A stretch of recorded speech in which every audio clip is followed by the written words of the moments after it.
Okay, magandang hapon po sa inyong lahat. Magsisimula na po tayo ng ating Bible class. Manalangin po muna tayo. Aming Ama, kami po ay nagpapasalamat sa iyo sa hapong ito. Kami po ay muling nagtitipon para mag-aral ng inyong mga salita. Napakahalaga ng paksa na ito, pagkat ito po ay may kinalaman sa aming celebration ng Lord's Supper. Nawa po yung mga foundational, exegetical, and practical considerations po namin ay maging daan para ma-reform yung aming understanding ng topic na ito. Pinadalayan po namin na yung pahintulutan na magkaroon ng distraction sa aming pong pag-aaral. Kami ay maging focused at magkaroon po kami ng submissive heart and teachable minds. At ang Banal na Espiritu ang gumabay sa amin sa buong katotohanan ng aming pong pag-aaral sa hapong ito. Kung aming dalangin sa pangalan ni Jesus. Amen. Okay, tayo pong lahat ay tumayo. Umawit muna tayo. Isang hymn.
po. Okay, pagpapatuloy po natin ang ating series sa topic ng Lord's Supper. Okay, nung nakaraan ay pinag-usapan natin na ang Lord's Supper ay means of grace. Ibig sabihin ay pamamaraan po ito upang ang ating pananampalataya tumibay, tayo po ay magkaroon ng mas malapit na kaugnayan sa ating Panginoong Jesucristo. Merong nangyayari sa banal na hapunan. Okay? So hindi po ito isang activity lamang o isang tradisyon na bahagi ng programa minsan sa isang buwan. Ang banal na hapunan po ay isang karanasan. So meron po itong pwede nating sabihing misteryosong epekto. Misteryoso in a sense na hindi natin ito lubos na maiintindihan, pero totoo at meron talagang epekto sa atin bilang mga mananampalataya. At nung nakaraang Lord's Day sa ating Bible class ay ipinakita natin sa ating pag-aaral na ang ginamit na salita ni Apostle Paul sa 1 Corinthians 10:16 ay we are participating in the blood and body of the Lord Jesus Christ. So ang ibig sabihin nun, ang lahat ng benepisyo ng tinapos ng Panginoong Jesucristo doon sa krus ng Kalbaryo, kanyang kamatayan at muling pagkabuhay kasama ng kanyang pagpanik sa langit, ay nagiging atin o tinatanggap natin o nagiging bahagi ng ating pananampalataya pag tayo po ay nagpa-participate sa banal na hapunan. We are receiving all of those benefits from the Lord Jesus Christ whenever we are participating in the Lord's Supper. Kaya po yung banal na hapunan, hindi po ito ina-underestimate, hindi po ito binabaliwala, siniseryoso po ito. Kapag ibinigay po ito ng Panginoon sa atin, kung matatandaan niyo, every time na tayo kakain at iinom tayo, bilang pag-aalaala sa Panginoon hanggang sa kanyang muling pagparito. So, ibig sabihin, ano yan, yung tinatawag na perpetuity ng banal na hapunan has something to do with the Lord and us, bilang mga mananampalataya. Ang mahalaga, kaya sinabi itong means of grace because may tinatanggap tayo mula sa Panginoon pag tayo ay kumakain ng tinapay at umiinom ng wine mula dun sa saro. At yun ay nagiging atin. Ang tanong, papaanong nagiging atin? Papaanong nagiging means of grace ang banal na hapunan? Yan po yung pag-aaralan natin ngayong hapon. Sasagutin natin yung tanong na, how is the Lord's Supper a means of grace? How is the Lord's Supper a means of grace? Papaanong nagiging pamamaraan ng biyaya ng Diyos ang banal na hapunan every time na tayo po ay nagpa-participate sa gawaing ito? At ang key text po natin ngayon ay matatagpuan sa Ephesians chapter 1 verse 3. Basahin natin yung Ephesians chapter 1 verse 3. Okay? At titingnan natin papaanong nagkaroon ng kaugnayan ang talata na ito sa banal na hapunan. Basahin muna natin. Pabasa natin kay DJ. Dito si DJ eh. Isang talata lang naman. Okay, basahin ni DJ yung Ephesians chapter 1 verse 3. Purihin nawa ang Diyos at Ama ng ating Panginoon Hesus Kristo na siyang nagpapala sa atin kay Kristo ng bawat pagpapalang espiritual sa sangkalangitan. Ayan. Okay, maraming salamat. I hope naririnig nyo pa ang isa't isa. Naririnig pa natin na nagsasalita. Okay, medyo malakas ang background noise natin ngayon. Anyway, mula sa talata na ito, gusto kong mag-post ng isang question at immediately bibigyan natin yung answer. So this is the question. And ito po yung mag-guide sa atin sa ating meditation sa verse na ito. With regard dito po sa topic na ito, how is the Lord's Supper a means of grace? The question is, how does all these spiritual blessings in heaven come to us on earth? Kasi sinabi po dun sa Ephesians chapter 1 verse 3, tayo po'y pinagpala ng Diyos Ama sa pamamagitan ng ating Panginoong Jesucristo. Take note, ng bawat pagpapalang espiritual sa sangkalangitan. Okay, so tingnan nyo mabuti yung construction Tagalog po yan. Ng bawat pagpapalang espiritual sa sangkalangitan. Ang unang tanong dapat natin nasaan nandoon ang mga pagpapalang espiritual? Ang sabi po dito sa talata, sangayon kay Apostol Pablo, nandoon sa sangkalangitan. Wala sa lupa. Okay? Yung pong tinatawag na spiritual blessings, nandoon sa heaven, kung saan nandoon ang Panginoong Jesucristo. Okay, so the question is, papaanong mapapasa atin yung mga spiritual blessings na nandun sa langit? Papaanong yung nandun sa langit na spiritual blessings pupunta dito sa lupa? Yun ang question eh. Kaya dyan papasok yung kahalagahan ng Lord's Supper as a means of grace. And here's the question, here's the answer to the question. Since all of these are spiritual blessings, they can only come to us through the Holy Spirit. That's the answer. Kasi nandun sa langit ang Panginoon, at sa Panginoon nagmumula ang lahat ng pagpapalang spiritual na ito. So we don't have time para i-enumerate lahat yung spiritual blessings.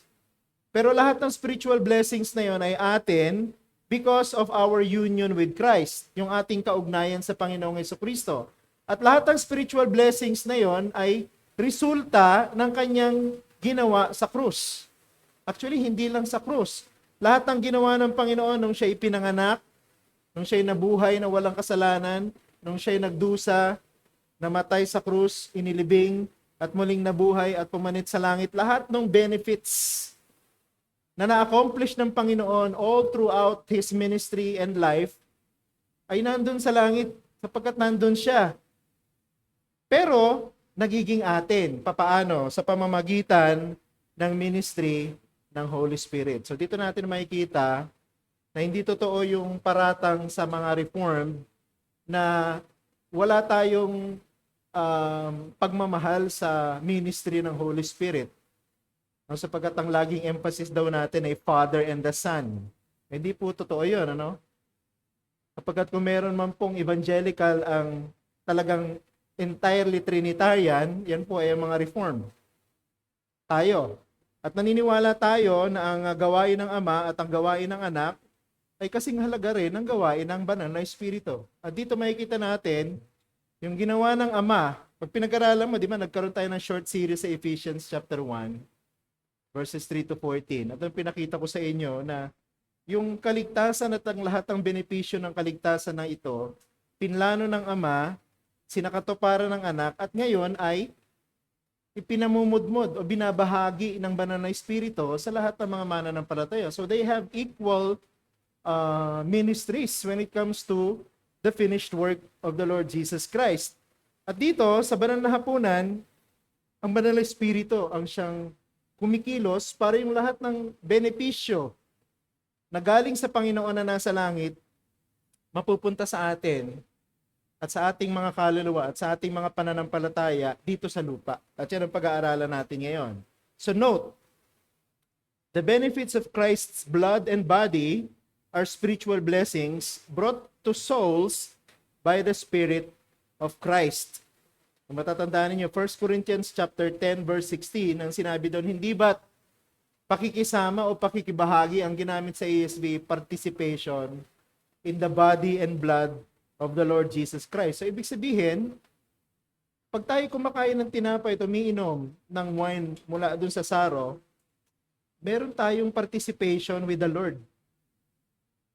Gusto kong pakinggan nyo mabuti ito, ha?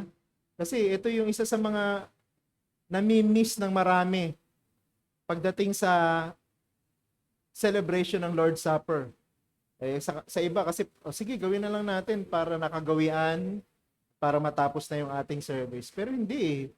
Merong malalim at napakamahalagang nangyayari every time that we are participating in the Lord's Supper. I have several bullets here. Number 1, through the Lord's Supper, communion with Christ and the benefits of His blood and body takes place. Yung sa ESV, ginamit sa 1 Corinthians 10:16, participation. Sa King James Version, communion. Mas maganda yung salitang participation kasi makikita mo agad yung sense ng word. We are receiving something that God is giving to us through the Holy Spirit. Ulitin ko ha.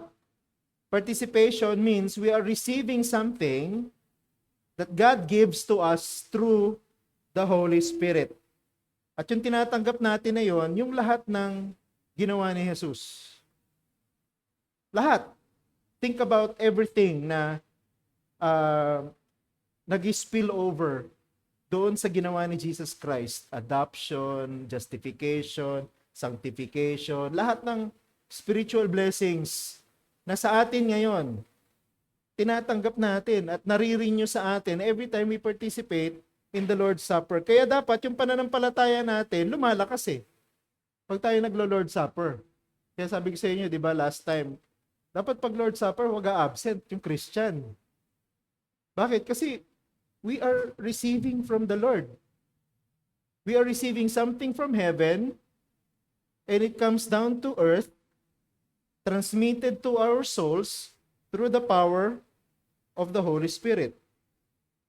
And then second, this communion is affected by the Holy Spirit, the bearer of blessings from the Father, because of the work of the Son. Noon sa Ephesians chapter 1 verse 14, ganito po nakasulat, siya ang katibayan ng ating mana hanggang sa ikatutubos ng pag-aari sa ikapupuri ng kanyang kaluwalhatian. Take note ha, Ephesians chapter 1 verse 3 and then Ephesians chapter 1 verse 14.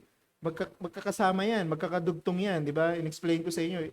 Sa original, it was just one very, very long sentence. Okay? One very, very long sentence. At ito pong verse 14, ang ending ng sentence na yon. Kung saan sinasabi, lahat ng spiritual blessings na yon ay atin because of the sealing of the Holy Spirit. Pag naging born again ng isang tao, ang isa sa mga binibigay sa kanya ng Diyos, tatak. Tatak ng pagmamayari. At yun yung Holy Spirit. At yung Holy Spirit, sabi dyan, katibayan ng ating mana.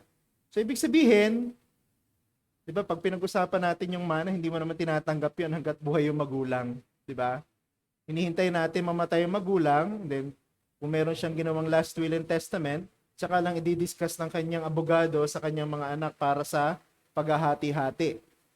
So, ang point ko, bakit ko sinasabi yan, yung pong salitang mana has something to do with what we will receive in the future. Pero pansinin niyo po dito sa talata na ito, yung tatanggapin sana natin sa future, tinatanggap na natin sa present. Sundan niyo mabuti ha. Yung spiritual blessings na nasa langit, sabi, sa atin. Kasama yung mga mana. Atin. Oo, naniniwala, kasama dyan yung promise ng new heavens and new earth. Promise yan eh. Sa future yan. Diba? Sabi, ang mundo na ito ang magiging inheritance ng mga anak ng Diyos. Future pa yon, pero gusto ko makita ninyo na kahit malayong-malayo pa yon, siguro, no? Di natin alam kung kailan, maaring malayo pa, maaring malapit na, pero future siya, pero na-experience na dapat natin sa kasalukuyan. At ito yung observation ko dyan, ano? The very seal of our inheritance in heaven dispenses those benefits to us while we are still on earth. Si Paul po, meron siyang tinatawag na theological perspective na already and not yet. Na yung already and not yet, ito yung mga, lalong lumalakas yung ulan. Ano? Ito yung mga turo ni Apostol Pablo na may kinalaman sa tatanggapin natin dahil sa ating kaugnayan sa Panginoon, pero future pa. Pero kahit future pa siya, dapat ngayon pa lang sa mundo na to, na-experience na natin siya. Ang tawag doon, already, but not yet. No? Nandito na, pero hindi pa ganap. Halimbawa, yung pong justification o pagpapawalang sala. Ngayon, lahat ng mga mananampalataya, lalong lumalakas, nakikipag-compete siya sa akin. No? Ngayon pa lamang, lahat ng mananampalataya sa harap ng Diyos, ang sabi ni Apostle Paul, we are already justified. Pinawalang sala na tayo, kaya nga ligtas na tayo.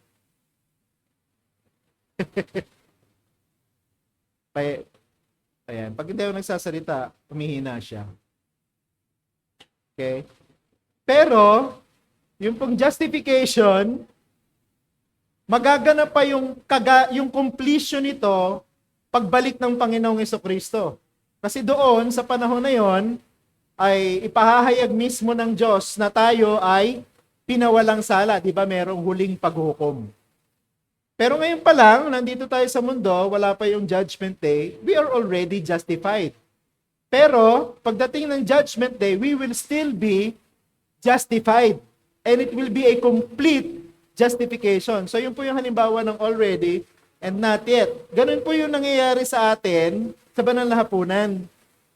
May mga benefits tayo na tatanggapin sa Panginoong Hesukristo na nandun sa langit, magaganap sa future, pero dapat natitikman na natin ngayon sa kasalukuyan. At natitikman natin yung lahat ng benepisyo ng ating katubusan kay Kristo tuwing banal na hapunan.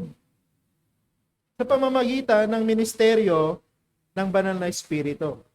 So yung selyo, siya rin yung nagiging paraan para maranasan natin ang lahat ng benepisyo na yon sa kasalukuyan. Ang isa sa mga mahalagang gawain ng banal na Espiritu, ipaalala sa atin ang lahat ng mga tinanggap natin dahil naging Christian tayo. Kaya dapat pagka Lord's Supper, kasama dun sa ating celebration yung pag-alaala sa lahat ng ginawa ng Panginoon para sa atin. At pag ginagawa natin yon, inaalaala natin ang lahat ng ginawa ng Panginoon, nalalasap din natin o nararanasan natin yon sa pamamagitan ng pananampalataya sa paggawa ng banal na Espiritu. So the Holy Spirit is active, no? During the Lord's Supper. Kaya pag banal na hapunan, dapat meron tayong sincerity, meron tayong kaseryosohan, no? Meron tayong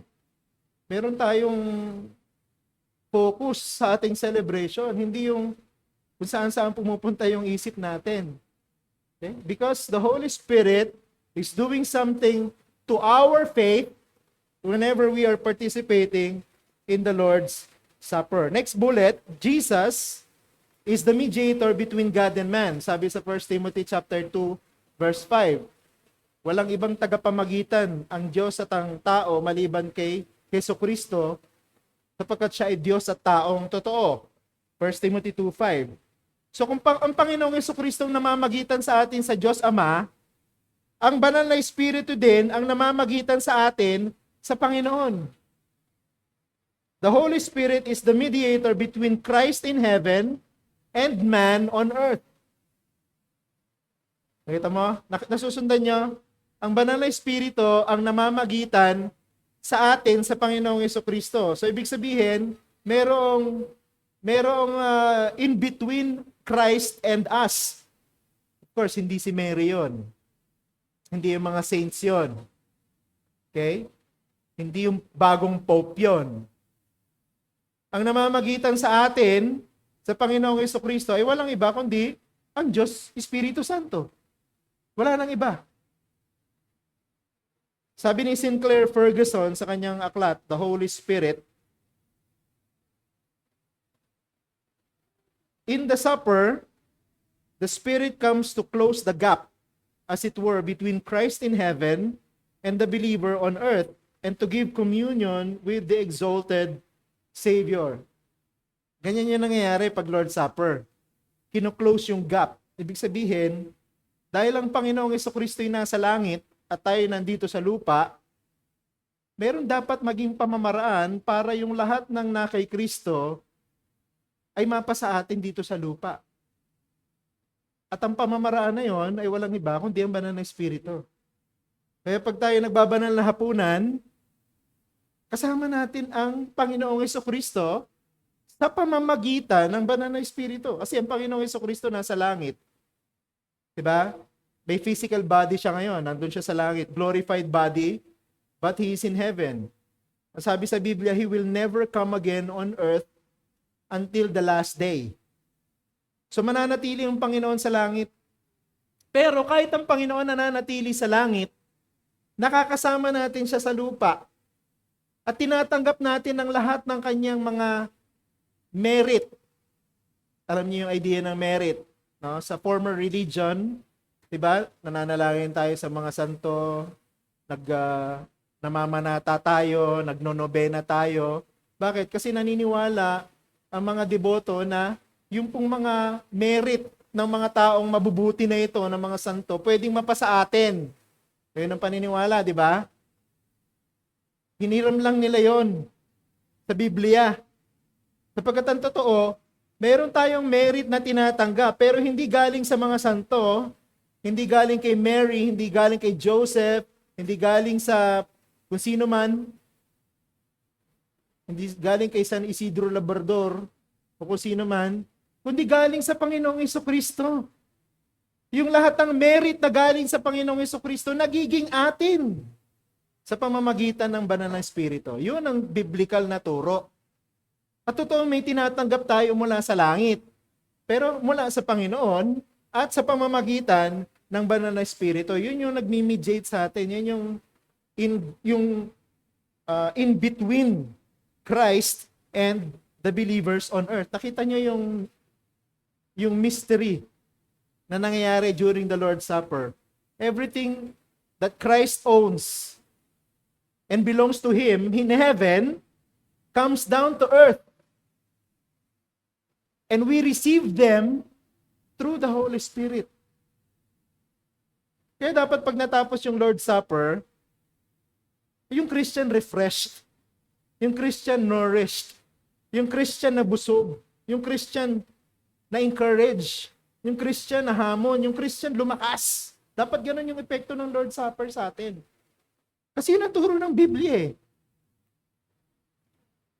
Now, kung ngayon lang natin naiintindihan ito, ibig sabihin for so many years, hindi natin nai-enjoy yung dapat na nai-enjoy natin sa banal na hapunan. Kuha nyo? Then the next bullet, in the Lord's Supper, ito mahalagang point to, it is God doing something for us and not us doing something for God. Mahalagang point to. Kasi nasanay tayo na pagkabanal na hapunan, tayo yung merong ginagawa. Tayo yung kumakain, tayo yung umiinom, diba? Tayo yung nangungumpisal ng kasalanan, tayo yung humihingi ng blessing. Pero ang totoo, during the Lord's Supper, it is the Lord doing something for us. Siya yung may ginagawa para sa atin. Hindi tayo yung may ginagawa para sa Kanya. Baliktad yung understanding natin. Maybe that's the reason why ang tawag sa term sa English, we are so impoverished. Alam mo yung salitang impoverished? Hindi natin na-enjoy yung dapat na-enjoy natin. No? We are so deprived pag tayo nagse-celebrate ng Lord's Supper kasi our understanding is wrong. It is God Himself doing something for us. Yung lahat ng ginawa ng anak niya, binibigay niya sa atin, tinatanggap natin sa pamamagitan ng pananampalataya through the mediation o sa pamamagitan ng banal na Espiritu. I hope itong pag-aaral natin mag-reform sa ating understanding ng Lord's Supper para sa susunod na Lord's Supper natin, we will see a deeper sense and magiging mas meaningful siya sa atin. Ito may ginagawa. Kumbaga, ang Diyos Ama bilang magulang, talagang pinapakain niya tayo sa Lord's Supper. Tandaan niyo, yung Lord's Supper ay galing sa background ng Passover meal. Kainan talaga yun. At sa Passover meal, ang Diyos ang nagpapakain sa mga Israelita. At nagpapaalala sa Kanya na sa pamamagitan ng Passover meal, inaalala nila yung pagpapalaya sa kanila mula sa Egypt. Sa Lord's Supper, pinapakain din tayo ng Ama. Pero hindi ng mga temporary lamang na benefit katulad ng sa Israel. Sa Israel, temporary lang yun eh. Diba? Ano yan? Physical deliverance lang yun from slavery. Pero tayo, spiritual. Pinapakain tayo ng Diyos Ama ng lahat ng benepisyo ng ginawa ni Jesus para iligtas tayo. Lahat. Kaya dapat nabubusog tayo.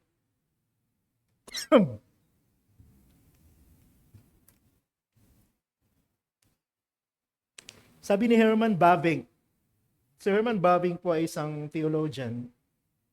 Meron siyang mga aklat series of books called Reformed Dogmatics. Sabi niya dyan, of primary importance in the Lord's Supper is what God does, not what we do.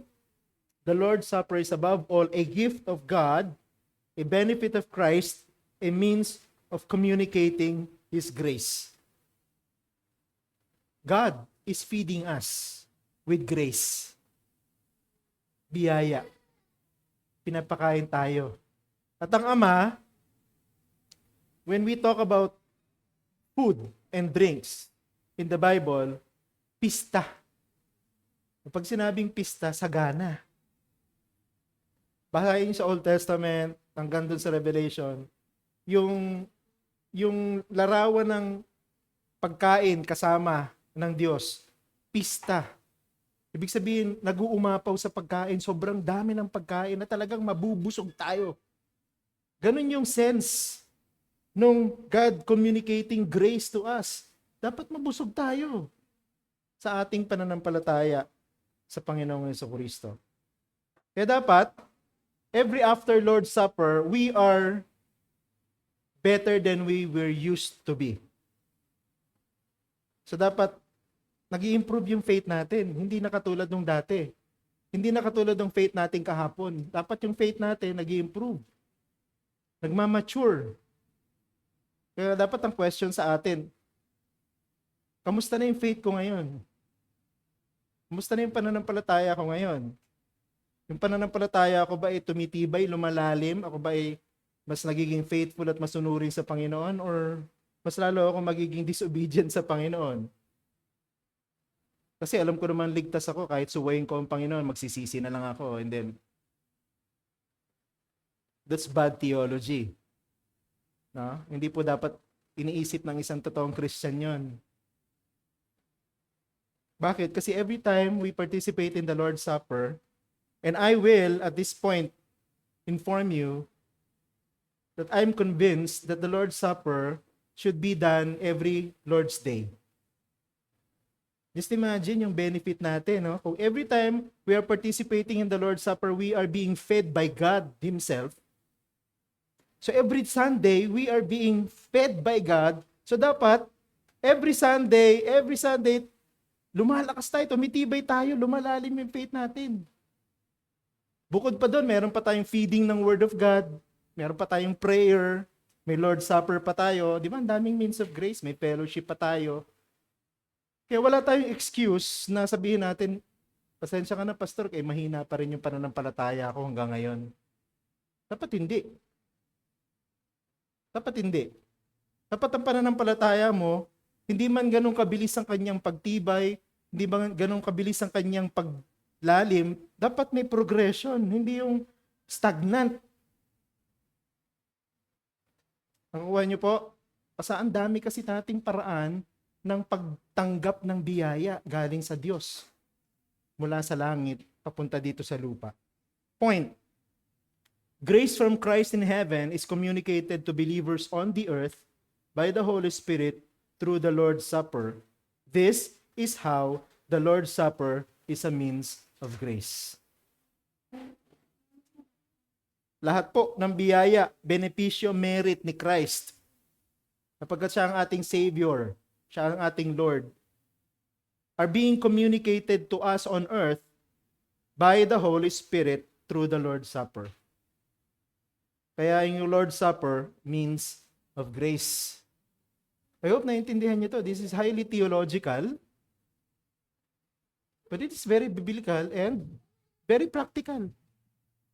Theological nga siya, pero dapat naiintindihan natin at napapakinabangan natin yung bagong kaalaman na ito. Meron po akong dalawang huling bullet point under this.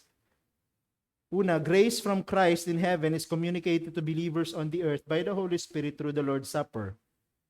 John 16 verse 14. Alam niyo nakasulat sa John 16:14? Luluwalhatiin niya ako, referring the Lord Jesus Christ, referring dun sa Holy Spirit. Luluwalhatiin, sinasabi ng Panginoon, luluwalhatiin ako ng banal na Espiritu sapagkat kanyang tatanggapin ang sa akin at sa iyo'y ipahayag niya at sa inyo'y ipahayag niya. Ibig sabihin, yung banal na Espiritu, ang trabaho niya is to glorify Christ and to take everything from Christ and to give them to us. Ulitin ko ha. Ang trabaho ng banal na Espiritu ay luwalhatiin si Jesus at kunin ang lahat ng na kay Jesus at ibigay sa atin. Yun yung sinasabi ng John 16:14. Kailan nagaganap yan? Sa banal na hapunan. Eh di ba ngayon ang trend? Masyadong ine-exalt yung Holy Spirit. No? Kita mo yung mga ministry nila, Holy Spirit, slaying of the Spirit, speaking in tongues through the Spirit, miracles through the Spirit, healing through the Spirit, and so on and so forth. Anong sabi ng John 16:14? Ang banal na Espiritu, ang kanyang trabaho, luwalhatiin sino? Si Jesus, hindi yung sarili niya. Diyan makikita natin yung humility. Halimbawa ng humility, humbleness. Bagamat ang banal na Espiritu ay kapantay ng Ama at ng Anak, ang sabi diyan sa John 16:14, through the mouth of Jesus, the Holy Spirit and His job is to glorify the Son. Itaas si Kristo, i-declare si Kristo, ipakilala si Kristo. And then, take everything that belongs to Christ, tapos bibigay niya sa atin. Yun ang trabaho ng Holy Spirit. So, hindi natin minamaliit yung ministry ng Holy Spirit. In fact, hindi tayo mag-exist bilang Christian, hindi tayo mag-exist bilang church kung wala yung Holy Spirit. Everything else will be pointless kung wala ang ministry ng Holy Spirit. In fact, wala tayong salvation kung wala ang ministry ng Holy Spirit. Sapagkat yung ginawa ng Ama, yung ginawa ng Anak, nagiging atin sa pamamagitan ng Holy Spirit. Di ba yung Holy Spirit ang bumubuhay sa atin mula sa pagiging patay sa kasalanan? Holy Spirit nagbibigay sa atin ng faith. Holy Spirit ang nag-guide sa atin sa truth. Holy Spirit yung nagbibigay sa atin ng understanding ng Word of God. Holy Spirit yung nagbibigay sa atin ng reason to grow. Kaya very important yung Holy Spirit. But, let's put the Holy Spirit in His biblical place. And that is the Holy Spirit glorifying the Son and getting all from the Son and then giving all of them to us. Mediator siya from Christ in heaven to the church on earth. Last point, when we take the supper, it is the Spirit of Christ who brings the benefits of Christ to the people of Christ. Kaya yung Lord's Supper para sa Christian lang. Diba? Hindi pwedeng mag-participate yung hindi pa Christian.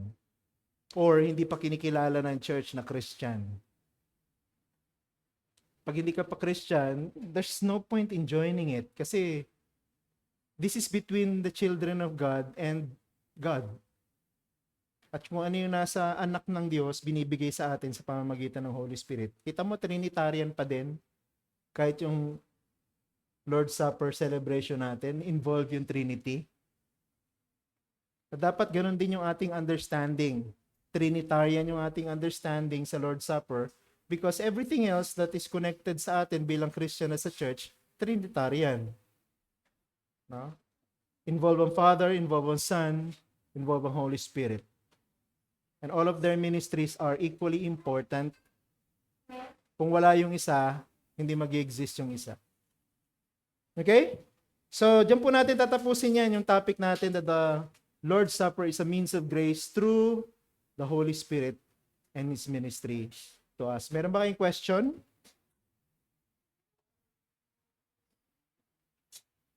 Clarification? Kasi this is highly theological, pero I try to explain it in a way na mas madali nating maintindihan. And I hope sa ating pag-aaral, magkaroon tayo ng tamang experience ng anong nangyayari sa banal na hapunan. Okay? Question po. Yan, nung tapos na tayo, tapos na rin yung ulan. Sige po, magpahinga muna tayo. If you have any questions, you can probably ask me later. And then, mag-prepare tayo no, para sa ating worship service mamayang 3:30. Salamat po sa inyong pakikinig.